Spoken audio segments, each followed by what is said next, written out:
चलो आज समाज समझेंगे। समाज में कर्मधारय समाज को समझने का प्रयास करेंगे।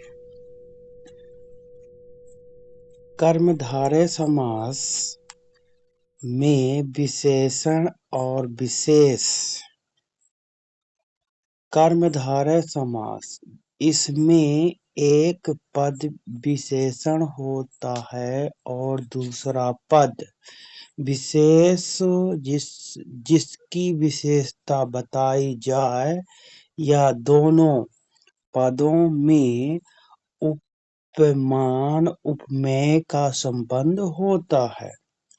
कर्मधारय समास की परिभाषा वह समास है जिसमें पहला पद दूसरे पद की विशेषता बताता है। दोनों पदों में जो या के समान जैसा संबंध होता है और इसमें उत्तर पद दूसरा पद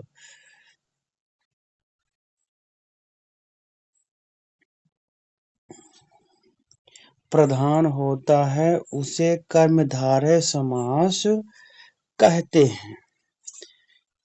इसमें समझाने का प्रयास किया गया है कि विशेषता में उपमान या उपमेय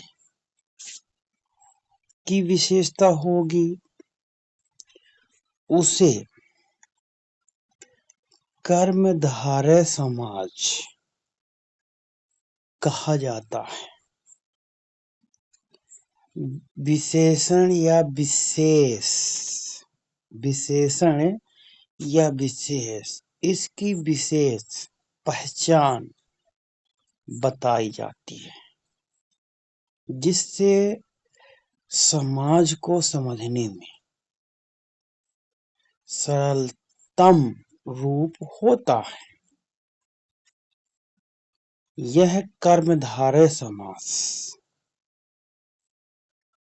की विशेष पहचान है।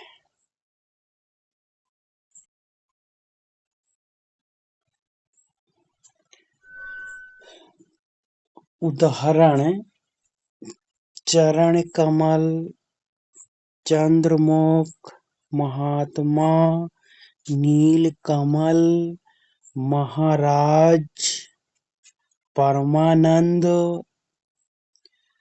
प्राणप्रिय, कमल नयन।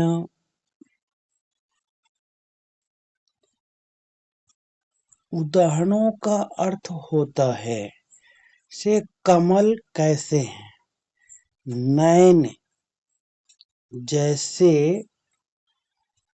कमल जैसे कोमल, दुगी समास। दुगी समास इस समास में पूर्व पद पहला पद संख्या का बोध कराता है। दुगी समास की परिभाषा वह समास जिसका पहला पद संख्यावाचक होता है और एक समूह या समाहार का बोध कराता है। पहचान चिन्ह संख्यावाचक हो 1 2 3 4 आदि होता है। उदाहरण नवग्रह,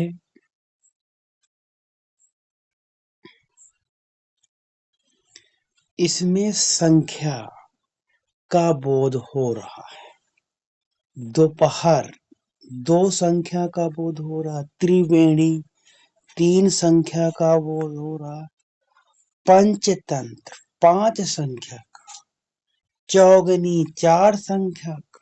तिरंगा 3 संख्या। शताब्दी 100 वर्षों का समूह है।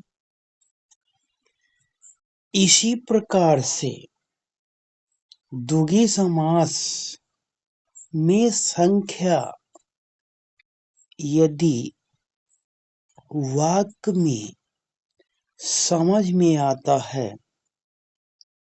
तो वहां पे द्विगु समास हो जाता। उदाहरण के लिए चौराहा, नवरत्न, त्रिकोण, चतुर्भुज, चौमासा। इसी प्रकार से बहुत सारे उदाहरण हो सकते हैं। यदि आप सभी लोगों को अच्छा लगा हो तो लाइक और सब्सक्राइब कीजिए। धन्यवाद।